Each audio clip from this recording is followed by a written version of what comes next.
सावधान सावधान वाचे बोला राम राम, सावधान सावधान. 10 वर्षे बालपण, 20 वर्षे तारुण्य, अंगी चढले मदन बाण, तेथे कैचे सावधान. सावधान सावधान वाचे बोला राम राम, सावधान सावधान.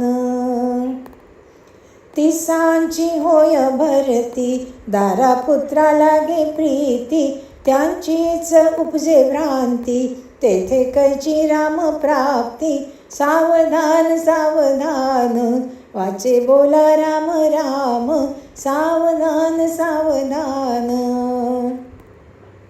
40 वर्षे झाली, डोळा 40शी आली, नेत्रासी भूल पडली, असताना दिसे जवळी.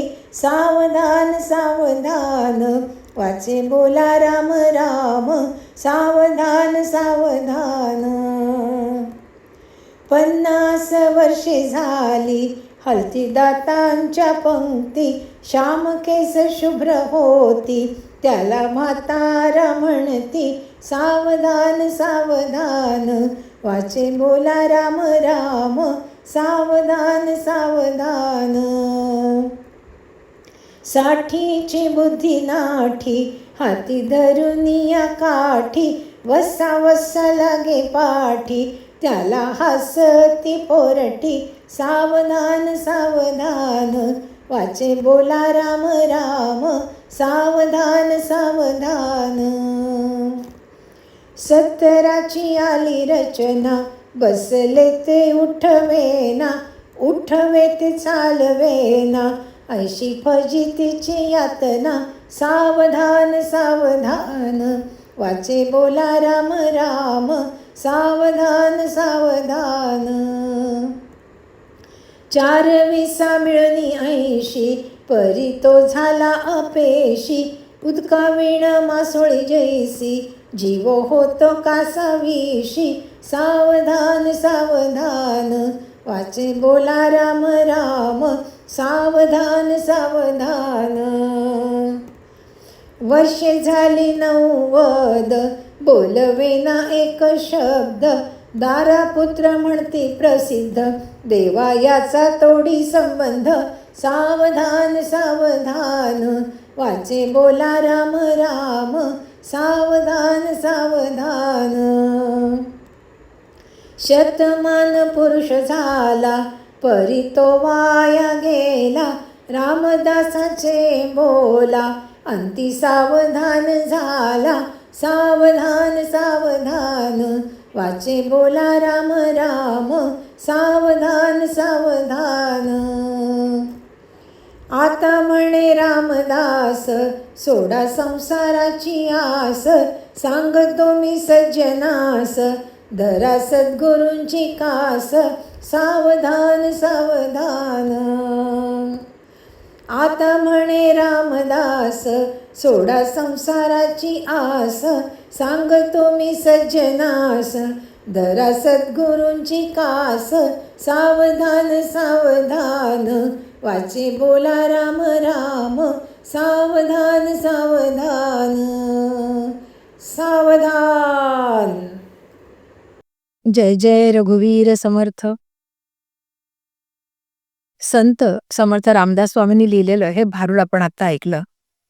भारुड म्हणजे लोकगीताचाच प्रकार, जनसामान्यांच्या मनीच्या भावांवर आरूढ असं हे गीत.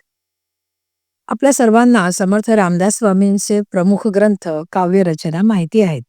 समर्थांची प्रस्थानत्रयी म्हणजे ग्रंथराज दासबोध, मनोबोध किंवा मनाची शतक किंवा मनाचे श्लोक आणि आत्माराम. समर्थांची ग्रंथरचना आणि साहित्य संपदा अफाट आहे.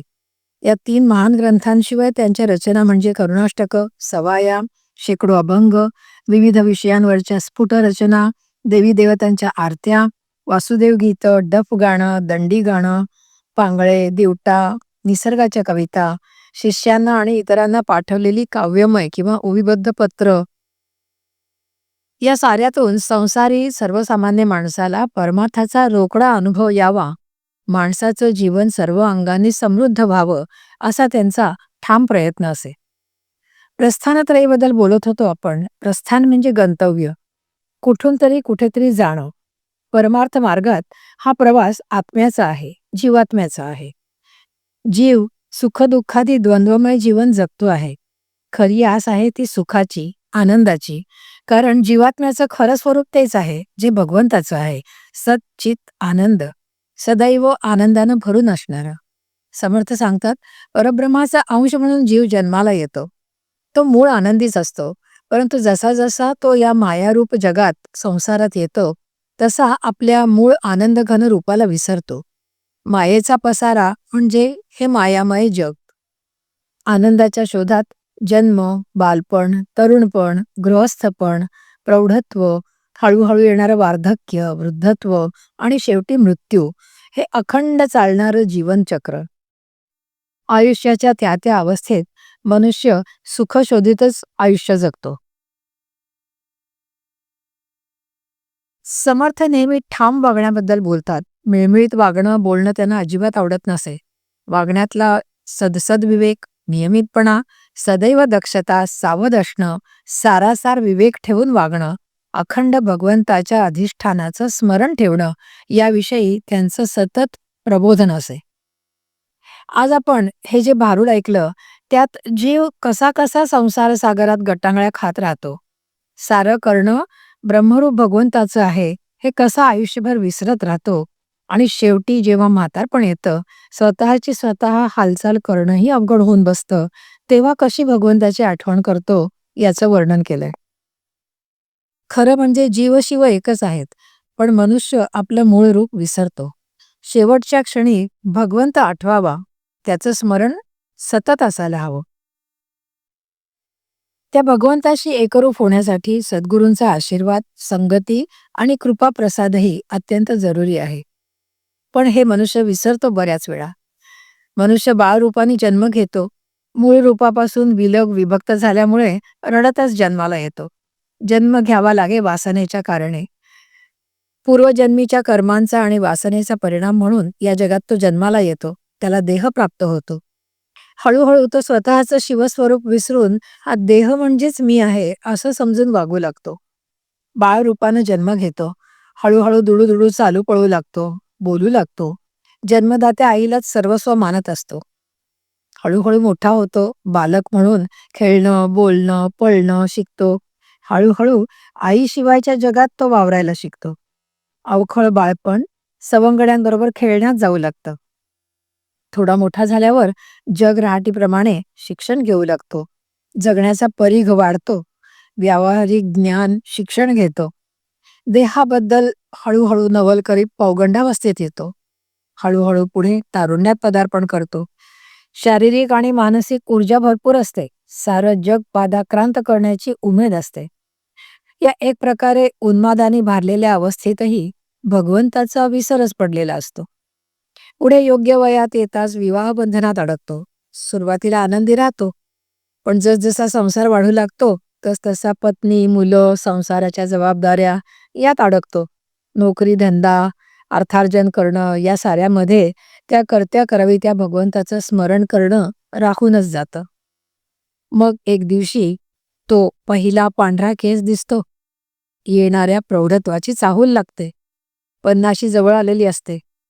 तारुण्यातलं बलदंड शरीर हळूहळू बारीक बारीक तक्रारी दाखवू लागतं. तरीही हा नेटाने संसार रेटतच असतो आणि भगवंताचं स्मरण करणं राहून तरी जातं किंवा पुढे ढकललं जातं. सगळे सोयरे, मित्रमैत्रिणी सारेच या संसारात अडकलेले दिसतात. पाहता पाहता मुलं मुली मोठी होतात. त्यांचं सारं मीच करतो अशा भ्रमात असल्यामुळं त्यांची शिक्षणं, संसार थाटून देणं यात अडकतो आणि भगवंताचं स्मरण करणं राहूनच जातं. हळूहळू साठी येते. तरुणाईच्या मते याची बुद्धी नाठी होऊ लागलेली असते. आई बाबा तुम्हाला आत्ताच्या जमान्यातलं कळत नाही असं हळूहळू कानावर येऊ लागतं. मन थोडं खिन्न होतं. आता पुढे हळूहळू वय होत जातं. काळ कुणासाठी थांबतो हो. पाहता पाहता म्हातारपणाच्या खुणा दिसू लागतात.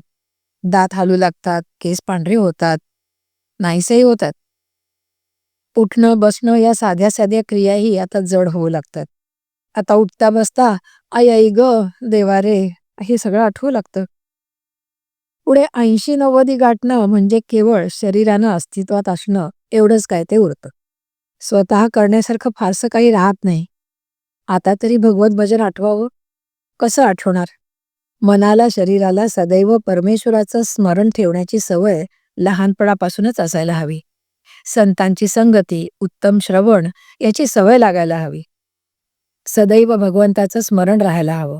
त्याची कृपा झाली तर सद्गुरूंची भेट होऊ शकते आणि एकदा का सद्गुरूंची कृपा झाली तर मात्र आयुष्याचं कल्याण होतं. मन परमार्थात, भगवत भजनात, अखंड चिंतनात रमतं आणि मग समर्थ म्हणतात तसं, होता ओळखी देवासी, ठाव नाही या जीवासी, जीवा शिवा सदा शिवासी ऐक्य झाले, ही अवस्था प्राप्त होऊ शकते. मनुष्य जन्माला येण्याचं सार्थक करून घ्यायचं तर भगवंताशी एकरूप व्हायला हवं. समर्थ रामदास संसारी माणसांची अवस्था जाणतात आणि म्हणूनच ते हेही सांगतात, आधी प्रपंच करावा नेटका, मग घ्यावे परमार्थ विवेका, येथे आळस करू नका विवेकी हो. सार असार विवेक करता आला पाहिजे आणि त्यासाठी समर्थ हेही सांगतात, बाळपणी तारुण्य काळी, कठीण काळी, वृद्धाप्य काळी, सर्व काळी, अंतकाळी नामस्मरण असावं. कलियुगात नामस्मरणाचं अत्यंत महत्त्व आहे आणि म्हणून आपापल्या वयानुसार आपली कर्तव्य कर्म चोख बजावायची, पण त्याचबरोबर राम करता आहे हे लक्षात ठेवायचं आणि भगवंताचं नामस्मरणही करत राहायचं, हे ते शिकवतात. संसारी माणसाला समर्थ हेही सांगतात, नरदेहाचे उचित, काही करावे आत्महित, यथानुशक्त्या चित्त वित्त सर्वोत्तमी लावावं. कारण 84 लक्ष योनीतून जीवात्मा भटकून शेवटी दुर्लभ असा हा मनुष्य देह त्याला लाभतो. केवळ या मनुष्य जन्मातच मनाला आवर घालून बुद्धीला भगवंताकडे वळवता येऊ शकतं. यानेच आत्महित करून घेता येऊ शकतं. भगवंताची प्राप्ती करून घेता येऊ शकते आणि म्हणूनच आपली शक्ती असेल त्याप्रमाणे आपलं मन आणि धन आपण भगवंताकडे लावावं. जय जय रघुवीर समर्थ.